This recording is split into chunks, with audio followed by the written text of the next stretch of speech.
नमस्कार दोस्तों, stock market studies में फिर से एक बार आपको बहुत-बहुत स्वागत है। तो आज मैं फिर से आपके सामने कुछ इंपॉर्टेंट कंपनी के डिटेल्स डिस्कशन करने के लिए आया हूँ और इस वीडियो में आपको बहुत सारे जानकारी मिलेगा और साथ ही साथ टेक्निकली चार्ट पैटर्न किस तरीके से यूज किया जाता है एज ए स्विंग ट्रेडिंग्स के हिसाब से, वो भी मैं आपके साथ शेयर करूंगा क्योंकि जो ट्रेड में मैं खुद लेता हूँ और जो ट्रेड में खुद स्टडी करता हूँ, वो मैं एजुकेशन पर्पस में आपके साथ शेयर करना चाहता हूँ।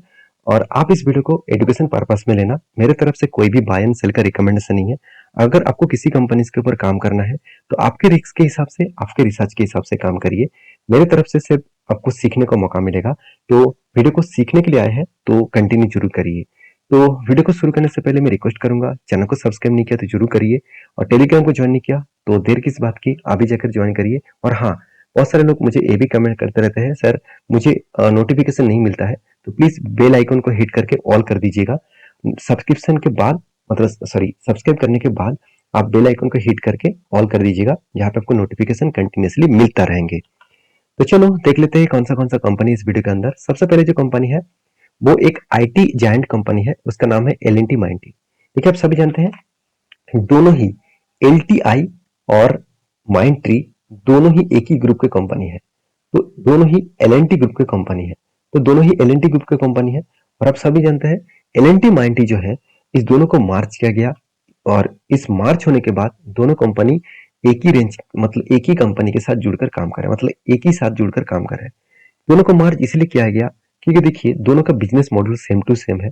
तो कंपनी यही चाहते हैं कि अगर मैं दोनों कंपनी को मार्च कर दूं तो मुझे एक्स्ट्रा खर्चा जो है वो बच जाएगा, जैसे मार्केटिंग का खर्चा अलग अलग लेवल का, उसके साथ साथ जो एम्प्लॉय कॉस्ट है वो भी बच जाएगा, मतलब कम होगा, और भी बहुत सारे जो कॉस्ट है वो कम हो जाएगा। तो कॉस्ट कहाँ पे कम हुआ वो मैं आपको यहाँ पे दिखा दूं। कंपनी का जो मतलब जो एक्सपेंस है, इस तरीके से कंपनी के जो ज्यादा से ज्यादा एक्सपेंस होते हैं वो है एम्प्लॉय कॉस्ट। क्योंकि जो कंपनी का प्रोडक्ट ही टोटली एम्प्लॉय ही बनाते हैं, क्योंकि आईटी सेक्टर का प्रोडक्ट क्या है, आईटी सेक्टर का प्रोडक्ट है सर्विसेज। तो एक्चुअली ये आईटी सर्विसेज कंपनी है। तो जितने सारे सॉफ्टवेयर डेवलपमेंट, उसको सर्विसेज देना, उसी के ऊपर काम करने के लिए बहुत सारे एम्प्लॉयज की जरूरत होती है।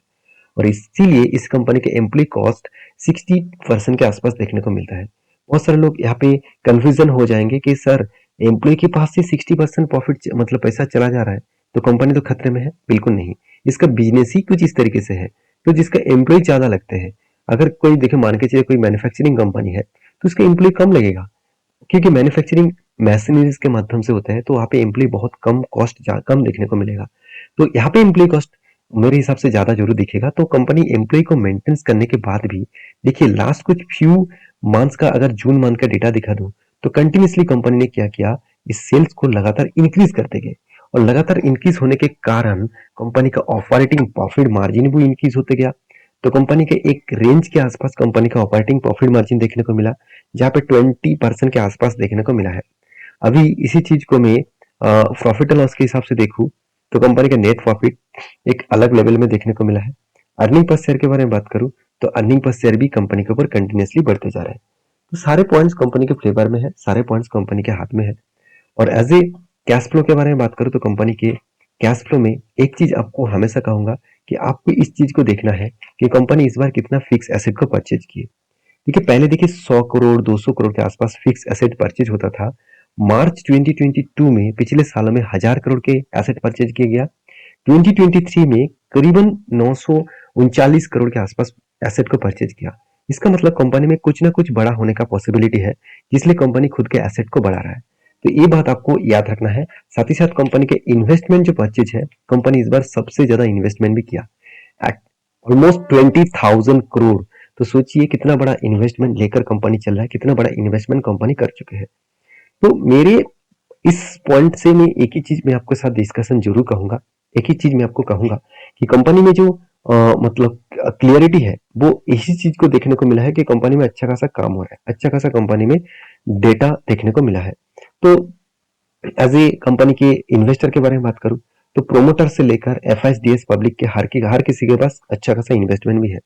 तो इसी के चलते हुए मुझे लगता है कंपनी में अपकमिंग कुछ ईयर्स में अच्छा खासा ग्रोथ होने का चांसेस है, क्योंकि कंटिन्यूसली कंपनी के ऊपर बाइंग किया जा रहा है। और आईटी सेक्टर इतने दिनों से करेक्शन हुआ था और इतने दिनों के करेक्शन होने के बाद कंपनी धीरे धीरे करके देखिए खुद को अलग लेवल में रिप्रेजेंट कर रहा है। तो कंपनीज के ऊपर अगर चार्ट पैटर्न्स के बारे में बात करूं तो देखिए एक कफ विथ हैंडल पैटर्न्स बना है और कफ कप के बाद 2 बार हैंडल बना और उसका ब्रेकआउट भी हुआ और ब्रेकआउट कंफर्मेशन इन कैंडल में हो चुके हैं। तो मेरा एंट्री लेवल इस कैंडल के ऊपर है, मैंने पहले भी आपको मेंशन किया हूं। और इस कैंडल के ऊपर होने के बाद देखिए थोड़ा सा कुछ इस तरीके से नजरिया देखने को मिला है। तो जरूर कहूंगा जो लोग यहाँ पे मतलब एज ए स्टडी नहीं कर पाए तो फिर से वो स्टडी यहाँ पे कंटिन्यू कर सकते हैं, क्योंकि फिर से वो इस लेवल में आ सकते हैं। और इसके बाद जो टारगेट बन सकते हैं इसका करीबन करीबन 6344 के आसपास जो टारगेट क्यों इस लेवल तक बनेगा, जिसका काफ का हाइट है उसी लेवल्स का इसका टारगेट बनेगा। और टारगेट अगर मिलेगा तो 21% का टारगेट मिल सकते हैं। और सबसे बड़ी बात है कंपनी के जो प्रीवियस एक स्ट्रॉन्ग रेजिस्टेंस कम सप्लाई जोन है, क्योंकि यहाँ से एक बिग क्रैश हुआ था, इसी लेवल के नीचे टारगेट बना है, तो एक हायर पॉसिबिलिटी है उस टारगेट को वो अचीव कर सकते हैं। तो आपका क्या राय है इस कंपनी के ऊपर मुझे जरूर कमेंट्स करना, और मेरा जहाँ पे एंट्री है वो मैं आपके साथ शेयर कर चुका हूँ।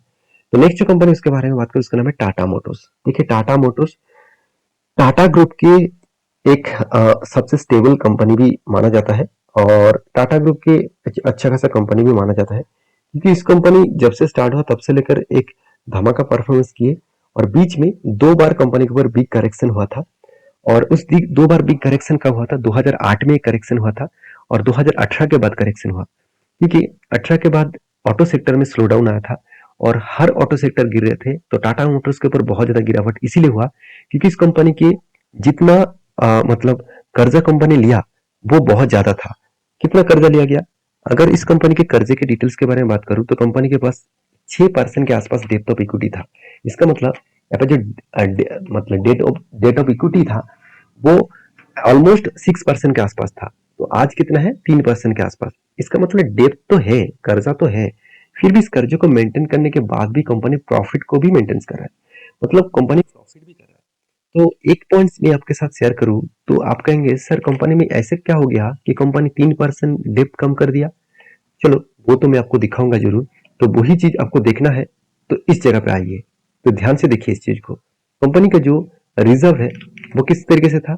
64,000 करोड़, 78,000 करोड़, 94,000 करोड़। और वो जो कंपनी का रिजर्व था वो अभी कितना है? 44,000 करोड़। इसका मतलब कब से कंपनी का डेप्ट रिजर्व कम हुआ? जिस बार कंपनी कर्जा मिटाया। देखिए इस लेवल में कंपनी के ऊपर कर्जा मिटाना स्टार्ट हुआ और इसीलिए उस टाइम से ही कंपनी का कर्जा कम हुआ, कंपनी की जो रिजर्व है उसको बेचा गया कंपनी का डेप्ट को कम करने के लिए। और कंपनी का जो टोटल जो एसेट है वो यहाँ पे कुछ कम देखने को नहीं मिला। और कंपनी इस बार अच्छा खासा पैसा भी लगा के रखे बिजनेस के ऊपर, करीबन करीबन 14,000 करोड़ के आसपास कंपनी प्रोसेसिंग में पैसा को लगा के रखे हैं, जो प्रोसेसिंग खत्म होने के बाद अच्छा खासा एक फिक्स एसेट बढ़ता हुआ दिखेगा। देखिए ये प्रोसेसिंग क्या होते हैं? मान के चलिए कंपनी का काम क्या है? गाड़ियां बनाना। तो कुछ गाड़ियां तो कंटिन्यू बन रहा है। तो पुणे का जो मतलब फैक्ट्रीज है, मतलब जो कंपनी का जो प्रोडक्ट बनाने का जो फैक्ट्रीज है वहां पे हर दिन 100 गाड़ियां बनता है। तो 100 गाड़ियां अलग अलग मॉडल्स का अलग अलग कैटेगरीज का गाड़ियां बनता है। तो सोचिए इस 100 गाड़ी बनाने के लिए जो प्रोसेसिंग पैसा लगा कर रखे हैं, तो उस प्रोसेसिंग पैसे को ही बोला जाता है CWIP। तो मेरे हिसाब से कंपनी की स्टेबिलिटी को समझ के काम करिए तो आपको सब कुछ आसान होगा। तो मैं टाटा मोटर्स के ऊपर बहुत बुलिश हूँ और मेरा टारगेट आप मैं पहले ही बोल चुका हूँ, मैं 1100 रुपीज के आसपास, सॉरी 1100 रुपीज के आसपास मैं टारगेट लेकर चल रहा हूँ। होगा कि नहीं होगा? आज 600 में चल रहा है, कल 6 में मतलब 60 में भी फिर से चल सकते हैं। तो फिर भी इस कंपनी के ऊपर मैं एज ए सोच समझ के काम लूंगा। 1100 में बोल दिया इसका मतलब ये नहीं कि मैं 100% जब तक ना देंगे तब तक मैं एग्जिट नहीं करूंगा। कंपनी का अगर परफॉर्मेंस ठीक ठाक नहीं लगा तो मैं एग्जिट भी कर सकता हूँ। तो मेरा कहने का मतलब है बिजनेस को समझकर सोचकर काम करना चाहिए और नजरें कुछ इस तरीके से है तो आपको कुछ अलग विजन के हिसाब से काम करना है। तो टाटा मोटर्स के बारे में बात करूं तो अगस्त मंथ में अच्छा खासा बाइंग देखने को मिला और जून जुलाई में और मई मंथ में उतना खासा बाइंग नहीं हुआ। अगर यही चीज को अगर टेक्निकली चार्ट पैटर्न दिखा दूं तो देखिए यहाँ पे शोल्डर कम शोल्डर, उसके बाद एक हेड बना था, फिर से एक शोल्डर बना और यहाँ पे ब्रेकआउट भी हुआ और मैंने आपको मेंशन भी किया ब्रेकआउट कहाँ पे हुआ था और मैंने इस कैंडल के ऊपर एंट्री भी लिया। और मेरा टारगेट जो है वो करीबन 700 के आसपास है और इस 700 फर्स्ट टारगेट को लेकर चल रहा हूँ। और इस टारगेट अगर अचीव होगा तो ऑलमोस्ट यहाँ पे जो रिटर्न मिलेगा 30% के आसपास। तो इस टारगेट को लेकर चल रहा हूँ। तो ऊपर जाने के बाद थोड़ा सा करेक्शन भी हुआ, तो मैंने आपको ये भी मेंशन किया कि मार्केट में थोड़ा सा प्रेशर है, all over Nifty Sensex continuously गिरते जा रहे हैं, तो उस हिसाब से बाकी कंपनीज के ऊपर भी करेक्शन देखने को मिलेगा। तो इसमें चिंता करने का जरूरत नहीं। अगर निफ्टी सेंसेक्स फिर से पॉजिटिव मोमेंटम दिखाना स्टार्ट कर दिया तो फिर से वो टारगेट अचीव इजीली कर पाएंगे। तो बाकी इस कंपनी के ऊपर क्या राय है जरूर कमेंट्स करना। नेक्स्ट जो कंपनी उसके बारे में बात करें उसका नाम है एफएल इंडिया लिमिटेड। देखिए एफएल इंडिया लिमिटेड एक बहुत स्ट्रॉन्ग कंपनी है मेरे हिसाब से, क्योंकि इस कंपनी का जो सेक्टर है वो एक आईटी सेक्टर से बिलोंग करते हैं और कंपनी का बिजनेस मॉडल अलग लेवल का है। तो इस कंपनी धीरे धीरे करके खुद को अलग लेवल से रिप्रेजेंट कर रहे हैं। तो ग्लोबली जो टेक्नोलॉजी कंपनीज है, एफएल इंडिया एक ग्लोबली टेक्नोलॉजी कंपनी है और वो देखा जाए तो कस्टमर जो इंटेलिजेंसी है, जो प्लेटफॉर्म है, इंटेलिजेंसी जो प्लेटफॉर्म है और जो उसी प्रोजेक्ट के ऊपर कंपनी काम करते हैं। तो कंपनी का जो बिजनेस है वो आईटी सेक्टर के होने के नाते थोड़ा सा तो प्रेशराइज जरूर दिखेगा, क्योंकि ऑल ओवर आईटी सेक्टर में अभी भी प्रेशर है, क्योंकि ग्लोबल मार्केट अभी तक फाइनली आईटी सेक्टर को वेलकम नहीं किया, क्योंकि यूएस मार्केट में यूरोप, जर्मनी, यूके इस तरीके से कंट्रीज में अभी भी आईटी सेक्टर के लिए बहुत ज्यादा प्रेशराइज है, क्योंकि बहुत सारे जॉब जा चुके हैं, बहुत सारे मतलब इकोनॉमिकली क्राइसिस देखने को मिला है, जिसके चलते हुए आईटी सर्विसेज कंपनी को बहुत ज्यादा घाटा यहाँ पे देखने को मिला। और इंडियन आईटी सेक्टर के ऊपर भी सेम टू सेम कारण है और आज भी इस खराब सिचुएशन में भी कंपनी अच्छा खासा खुद को परफॉर्मेंस दिखा रहा है। जैसे कंपनी का एनुअल इनकम अच्छा है, कंपनी का डेप्थ भी देखा जाए तो 0.7 के आसपास है, मतलब छोटा मोटा डेप्थ है। कंपनी का आरओसी आरओई तो ठीक ठाक है। कंपनीज के सबसे जो मुझे बेस्ट पॉइंट लगा वो है कंपनी का, देखिए इंटरेस्ट कवरेज बेस्ट है, इबिटा मार्जिन बेस्ट है, आरओसी 3 साल में बेस्ट है, रिटर्न ऑफ एसेट भी एवरेज के आसपास है, क्विक रेशियो भी 1% के ऊपर है और पैग रेशियो भी 1% के नीचे है, मतलब 1% के आसपास ही है। सब कुछ ठीक ठाक है। सर एक पॉइंट मुझे थोड़ा सा घट हटके लगा, वो है 9 रुपीज इन्वेस्टमेंट करना पड़ रहा है कंपनी को 1 रुपये कमाने के लिए। मतलब 1 रुपये कमाने के लिए कंपनी को 950 रुपीज सॉरी 9 रुपीज 50 पैसा कंपनी को इन्वेस्टमेंट करना पड़ रहा है। तो ऐसे तो हमेशा हर कोई कंपनीज का पॉइंट 100% सही नहीं होगा। चाहे आप रिलायंस को पकड़ लीजिए, चाहे आप टीसीएस को, चाहे आप और भी अदर्स कंपनी को पकड़ लीजिए, किसी न किसी कंपनीज के ऊपर आपको प्रेशराइज देखने को मिलेगा, किसी न किसी जगह पे आपको वीकनेस दिखेगा। हर किसी व्यक्ति के अंदर 100% सही नहीं होता, हर किसी व्यक्ति को मतलब 100% खराब भी नहीं होता। तो इस चीज को समझकर चलना पड़ेगा। कंपनी का सेल्स भी देखिए, इस खराब सिचुएशन में भी कंपनी सेल्स को कम नहीं किया। सेल्स कम नहीं हुआ तो इसलिए प्रॉफिट भी ज्यादा हो गया। तो कंपनी हाईएस्ट प्रॉफिट भी पिछले बार की तुलना से इस बार जनरेट किया। तो मेरे हिसाब से इस कंपनी के ऊपर फोकस रखना चाहिए, क्योंकि एज ए इन्वेस्टर प्रोमोटर से लेकर एफएसडीएस पब्लिक हर किसी के पास इन्वेस्टमेंट देखने को मिला है। अभी इसी चीज को मैं अगर म्यूचुअल फंड के हिसाब से बात करूं तो लास्ट कुछ फ्यू मंथ्स में, जैसे मई, जून, जुलाई और अगस्त, इस चारों मंथ में कंपनी के ऊपर अच्छा खासा बाइंग किया गया। तो एफएल इंडिया के चार्ट पैटर्न्स के बारे में बात करूं तो यहाँ पे जो चीज देखने को मिला, शोल्डर, कम शोल्डर, उसके बाद एक हेड, उसके बाद फिर से 2 बार शोल्डर बना और यहाँ पे देखिए ब्रेकआउट भी हुए और ब्रेकआउट यहाँ पे कंफर्मेशन भी हो चुके हैं। तो इस कैंडल के ऊपर मैंने एंट्री नहीं लिया, मैंने आपको पहले भी बोल चुका हूँ, मैं करेक्शन होने के बाद इस जगह पे एंट्री लिया हूँ और उसके बाद देखिए फिर से नीचे गया और ऑलमोस्ट मेरा लॉसेस में चल रहा है। कोई बात नहीं, मैं टाइम दूंगा, क्योंकि अभी तो एंट्री हुआ है, अभी से अगर मैं डिसीजन ले लूंगा कि एग्जिट कर लूँ तो ऐसे मुझे टारगेट कम मिलेगा। तो हमेशा मैं यही बोलता हूँ, अगर कंपनी में भरोसा है तो उसमें आपको अपॉर्चुनिटी बार बार दिखेगा, तो उस अपॉर्चुनिटी को आप फायदे के हिसाब से उठा सकते हैं। तो नेक्स्ट जो कंपनी उसके नाम है जुग डेको लिमिटेड। देखिए इस कंपनी के ऊपर मैं बहुत बार चर्चा कर चुका हूँ।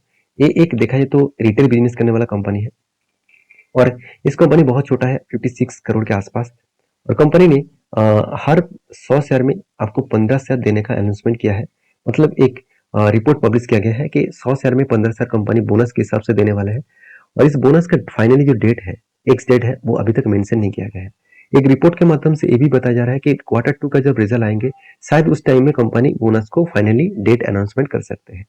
तो कब होगा तो मैं आपको साथ जरूर शेयर करूंगा। तो वीडियो अगर अच्छा लगे तो प्लीज लाइक करना और इस वीडियो को टोटली एजुकेशन पर्पस में लेना। मेरे तरफ से कोई भी बाय एंड सेल का रिकमेंडेशन नहीं है, कोई भी। अगर आपको काम करना है तो आपके रिस्क के हिसाब से करिए, अगर आप टिप्स लेकर काम करना चाहते हैं तो प्लीज मत करिए, क्योंकि मैं कोई भगवान नहीं हूँ कि जो ट्रेड मैंने मेंशन किया वो ट्रेड 100% गारंटी के साथ टारगेट अचीव होगा। मैं हमेशा प्रेडिक्शन करके चलता हूँ और आप भी प्रेडिक्शन करके रिसर्च करके ही काम करना। मिलते हैं नेक्स्ट वीडियो में, तब तक के लिए अच्छे से रहिए, अपने ख्याल रखिए।